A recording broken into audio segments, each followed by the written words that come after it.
వేషం మార్చెను, భాషలు మారెను. అయినా మనిషి మారలేదు. అతని మనసు మారలేదు. ఇది ఓ సినిమాలోని పాట. అప్పట్లో సూపర్ డూపర్ హిట్ ఈ సాంగ్. ఈ పాత పాట ప్రస్తుతం రాజకీయాల్లో ఉన్న మాజీ మంత్రి, వైసీపీ సీనియర్ నేత కొడాలి నానికి పర్ఫెక్ట్గా సెట్ అవుతుంది. ఎన్నికలలో ఓటమి తర్వాత దాదాపుగా సైలెంట్గా ఉన్న కొడాలి తాజాగా నోరు విప్పారు. ఎందుకు మీరు కనిపించడం లేదు? అజ్ఞాతంలో ఉన్నారా అని ఓ విలేకరి ఆయనను ప్రశ్నించారు. ఉద్యోగం పోయింది, ఇంకా ఏం కనిపించమంటారు? నీ ఉద్యోగం పోతే నువ్వు కనిపిస్తావా? కనిపించవు కదా అని ఎదురు ప్రశ్నించారు కొడాలి నాని. ఆ విలేకరితో కొడాలి నాని మాట్లాడిన తీరు వివాదాస్పదం అవుతోంది. విమర్శలకు తావిస్తోంది.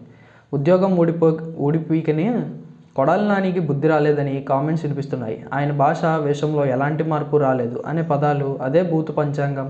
తాను ఎక్కడ ఉన్నావో ప్రతిరోజు ఉదయం వచ్చి మీకు ఆ ఏబిఎన్ రాధాకృష్ణకి, ఆ టీవీ5 విఆర్ నాయుడికి గుడ్ మార్నింగ్ చెప్పాలా అని తిరిగి ప్రశ్నించారు. గతంలోనూ కొడాలి నాని ఇదే తీరుతో ప్రజలకు దూరమయ్యారు. ఆయన్ను గుడివాడలో దారుణంగా ఓడించారు. ఓడిపోయినా ఆయన భాషలో ఎలాంటి మార్పు రాలేదు. కొడాలిపై కొన్ని వర్గాల్లో తీవ్ర వ్యతిరేకత ఉంది. వైసీపీ ఓటమిలో ఆయనది కీలక పాత్ర. నోరు విప్పితే బూతులు, ఎదురుదాడి, అదే ఆయనకు శాపంగా మారింది. తాడేపల్లి ప్యాలెస్ నుండి వచ్చిన స్క్రిప్ట్ని ఫాలో అవడం కోసం సొంత సామాజిక వర్గానికి చెందిన చంద్రబాబును టార్గెట్ చేయడానికి కొడాలి నానికి వాడుకుంది వైసీపీ.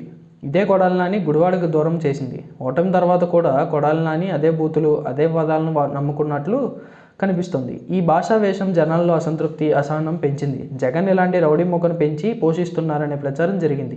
ఇక వల్లభనేని వంశీతో అత్యంత దారుణంగా చంద్రబాబు గారి కుటుంబంపై వ్యక్తిగత దోషణకు పాల్పడేలా చేశారు. వీటిని అడ్డుపెట్టుకుని జగన్ దగ్గర మార్కులు కొట్టేసి ఈ ఇద్దరూ తమ నియోజకవర్గాల్లో చేసిన అవినీతి, అరాచకం మాటలలో చెప్పలేనిది. ఇదే వంశీని జైలు పాలు చేసిందనే ఓపెన్ ఫ్యాక్ట్. కొడాలి ప్రయోగిస్తున్న భాష నేటికి అసభ్యకరమైనదని జగన్కి విషయం అర్థమై ఫైర్ బ్రాండ్లా పక్కన పెట్టి చర్చ సాగుతుంది. రోజా, కొడాలి నాని, వల్లభనేని, నందిగం సురేష్, బోరగడ్డ అనిల్, అనిల్ కుమార్ యాదవ్, పేర్ని నాని, జోగిరి రమేష్ లాంటి నేతలు చేసిన కామెంట్స్ వైసీపీని ప్రజలకు దూరం చేశాయి. ఆ పార్టీని చీకొట్టేలా చేశాయి.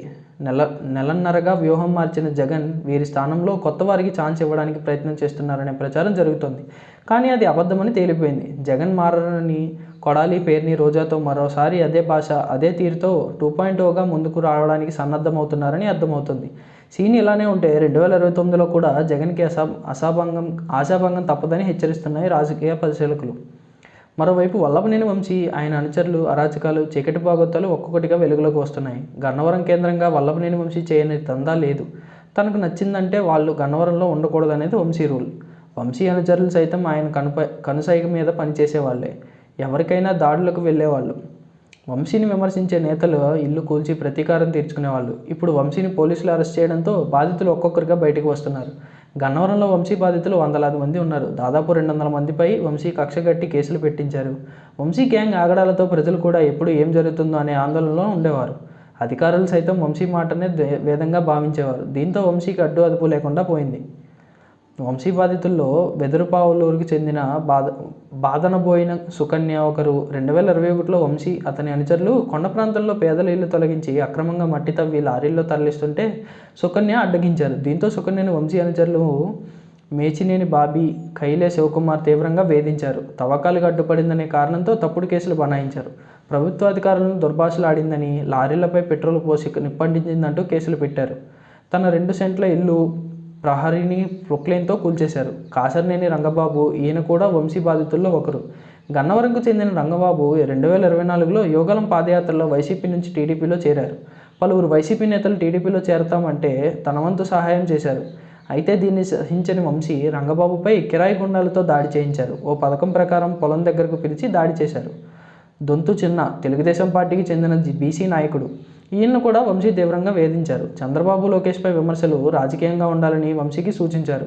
అయితే చిన్న సూచనను పట్టించుకొని వంశీ ఆయనపై కక్షగట్టారు. సూచన చేసిన మరుసటి రోజే చిన్న ఇంటికి రౌడీలను పంపారు. చంపేస్తామంటూ బెదిరింపులకు దిగారు. చిన్న భార్యను బెదిరించారు. అదే రోజు సాయంత్రం ఇంటికి వచ్చి చిన్న కారుకు నిప్పంటించారు. తిరిగి పోలీసులను పంపి చిన్నాను అరెస్ట్ చేయించారు. 200 కిలోమీటర్ల పోలీసుల వాహనంలో తిప్పి ఉంగుటూరు ఠాణాకు చేర్చారు. అక్రమ కేసులు పెట్టి దాదాపు 14 రోజులు రాజమండ్రి జైల్లో ఉంచారు. వంశీ బాధితుల్లో మరో ప్రముఖుడు జాస్తి వెంకటేశ్వరరావు. ఈయన గన్నవరం మండల టీడీపీ అధ్యక్షుడు. టీడీపీ తరపున వంశీ ఎమ్మెల్యేగా పోటీ చేసిన సమయంలో ఆయన విజయం కోసం వెంకటేశ్వరరావు కృషి చేశారు. అయితే వంశీ వైసీపీ తీర్థం పుచ్చుకున్నాక తన వెంట రావాలని వెంకటేశ్వరరావును కోరారు. అయితే అందుకు ఆయన నో చెప్పారు. గన్నవరంలో పార్టీ ఆఫీసు ఏర్పాటు చేసి యాక్టివ్గా ఉంటున్నాడనే కారణంతో వెంకటేశ్వరరావును టార్గెట్ చేశారు వంశీ. స్థానిక సంస్థల ఎన్నికల్లో టీడీపీ అభ్యర్థులను పోటీలో ఉంచాడని కారుకు నిప్పు పెట్టించారు. టీడీపీ ఆఫీసుపై దాడి, లోకేష్ యోగలం పాదయాత్ర వేళ జరిగిన అల్లర్లలో కేసులు ఇరికించారు.